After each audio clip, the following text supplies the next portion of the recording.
Now, talking about fourth one, I learned that this is a very famous term in the Western culture, terrible two. Okay, we don't have terrible two in Chinese. We have another term, it's called 三歲定八十, which means how you behave, when you were 3 years old, I can predict how you will be like when you're 80 years old. Okay, but we don't have a term called terrible two. So I need your help. Help me or help everyone. Have you ever thought of, okay, my child is getting into terrible two stage behavior. Why do people call terrible two? Or not terrible 10? Why terrible two? Can you think back?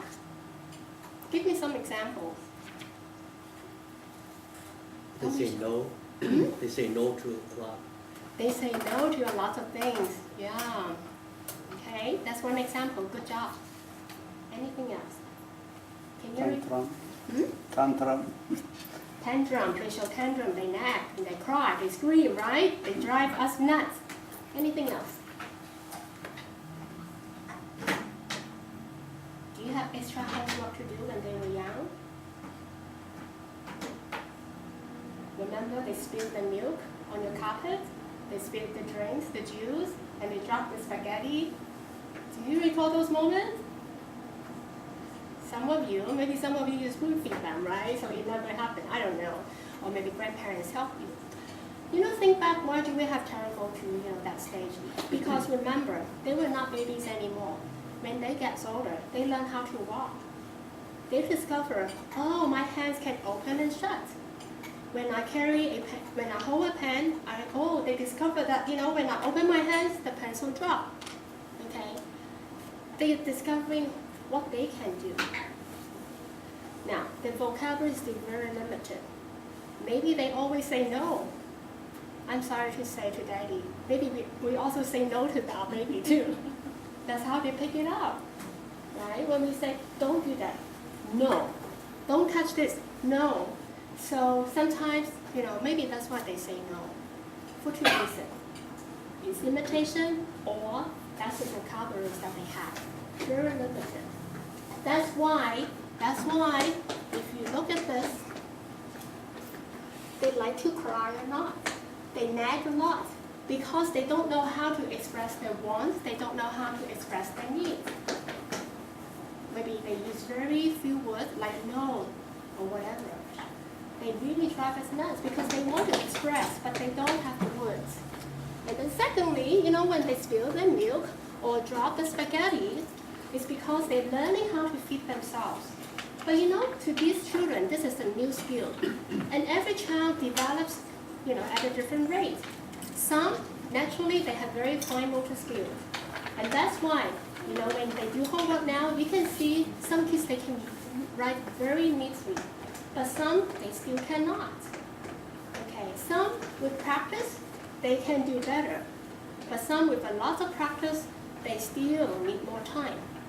For those who I interview, I talked to you before, remember I shared with you, some babies, they know how to walk when they are 12 months old. Some 15 months old. Some 18 months old. If they belong to the 18 months group, no matter what you do, they will not be ready to walk when they were 12 months old. Same thing. Toys are everywhere, right? So remember 2, 3 years old, they have all those Fisher Price toys, and also other brands too. It's everywhere.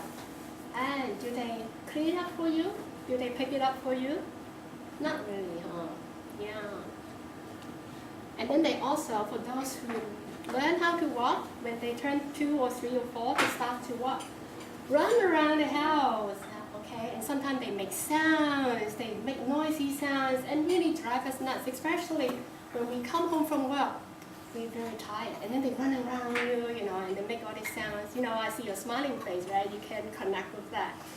Yes, they are fun, but they also drive us crazy sometimes.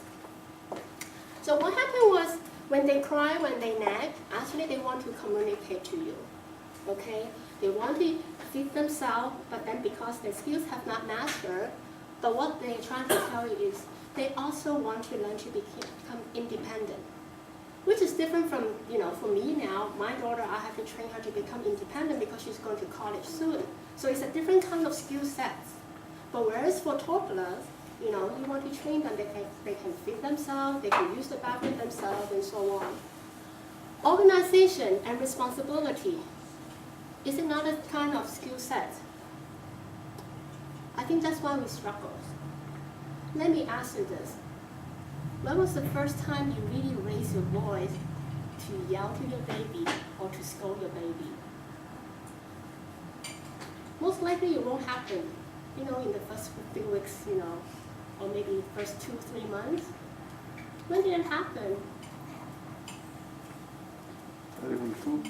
Terrible too, okay, terrible too. And sorry to say, I think sometimes we might want to discipline our child. When did it happen? When they were 3 months old? 6 months old? Maybe 9 months old, I don't know. There's a starting point. Why did we do that? Because they were, you can fill in the blank. Everyone's choice of word is different. Get stressed because we are stressed. You have stress, yes. Hoping the baby has stress too. Yes. So that's why it's very, very important for us as a parents is, okay, I learned that throughout the past, how is my daughter now? 16 and a half. So I have to say, at least the first 10 years, and then I also have a boy too, it was very challenging, very difficult. Because being a working mom, I come home, I'm tired too. I was hoping, especially being the vice principal children, right? I expect you know what to do because I train the students at school. And you know what should do. Well, I expect my children, they should know what they should do too. But they're kids, just kids. So at home, I have to be a mom, do my mom's things. Sometimes I cannot expect the way that I would expect my students. And that's hard. And when I get a lot of, I won't say stress, sometimes, honestly, we do have stress at our workplace, but sometimes when I have a very tough day dealing with students and teachers and parents, when I get home, I want to relax. I don't want to deal with my children. Okay? It's tough. Then if I don't want to deal with it, then what happens? I will tell my husband, you go and take care of them. I need a break. But you know what? The sad thing is, I don't know how his day was like too. He might have a hard day. He might have lots of problems to solve. He works in the computer industry, IT. Sometimes when there's a problem, he has to fix it, right? So we both have a lot of pressure too. And then at the end of the day, there might be a lot of quarreling, in our household. And that's not good. So my husband is very nice, very sweet. So sometimes there's some quiet time, we two have to sit down and say, we cannot have this kind of life every day. It's not good.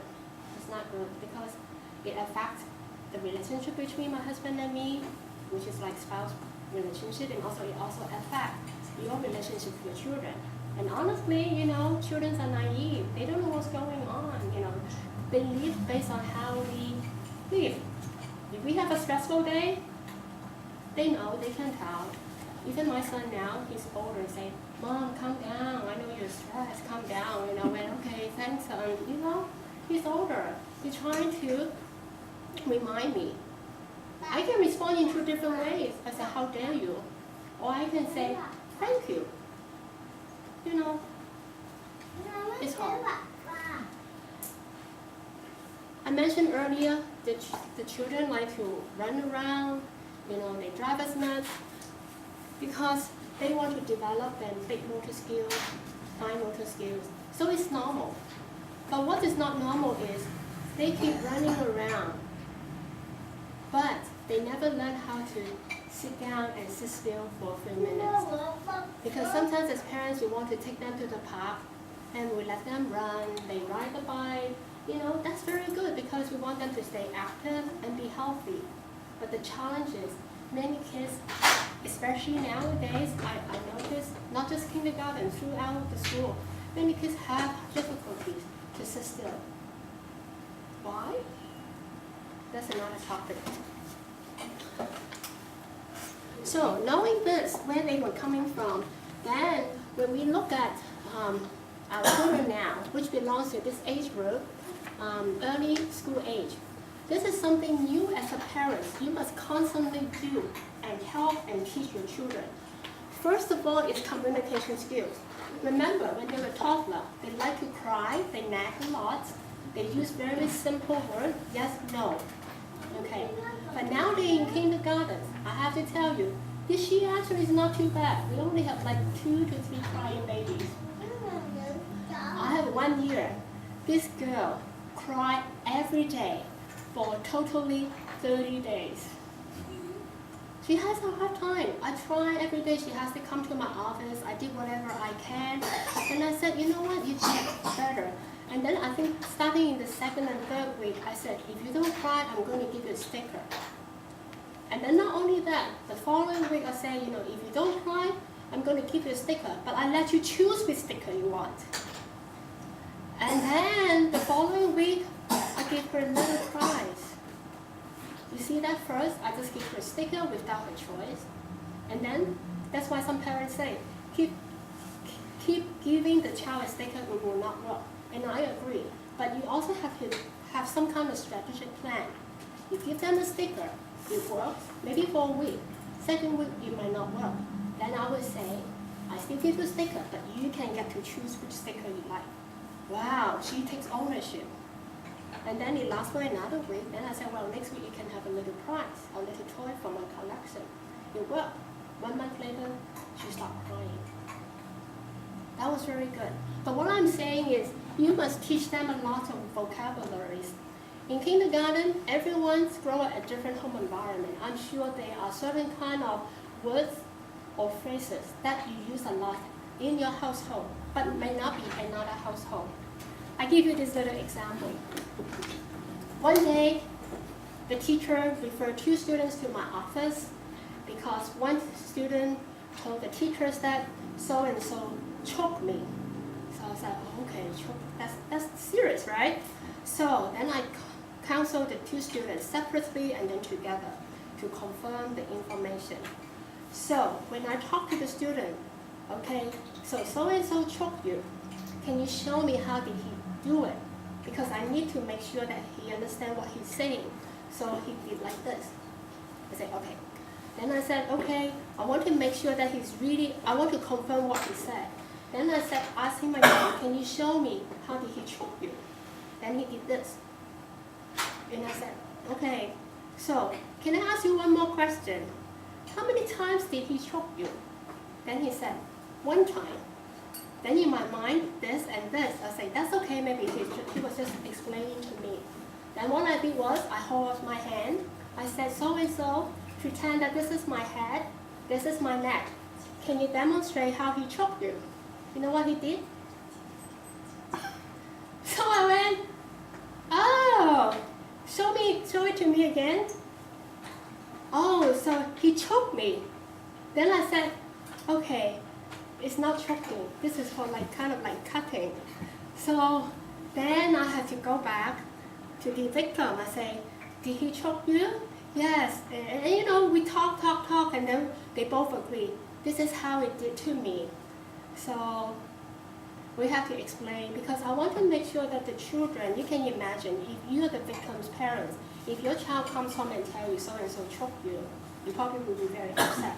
Even though if he choked you, you will still be upset. But what I'm saying is, we need to teach the child with the right vocabularies so that they can communicate clearly, to you what had happened in school or what happened at home. Okay, so teaching vocabulary is important. Teaching them how to express the feelings is also very important. Some children, they cry a lot. They don't know how to express their feeling. So when they come to my office, sometimes I tell them to go to my poster. I have a poster with 30 different faces, facial expression. I said, can you point which one looks like you now? So with all this very good drawing, they can tell me. Then I start to use the word. So you feel mad or angry or frustrated. You know, if I have to ask you to draw the difference between frustration and mad and angry, it is hard. But those professionals, they can really draw those figures and they can really identify how they felt. And then I use it as a starting point to talk to them.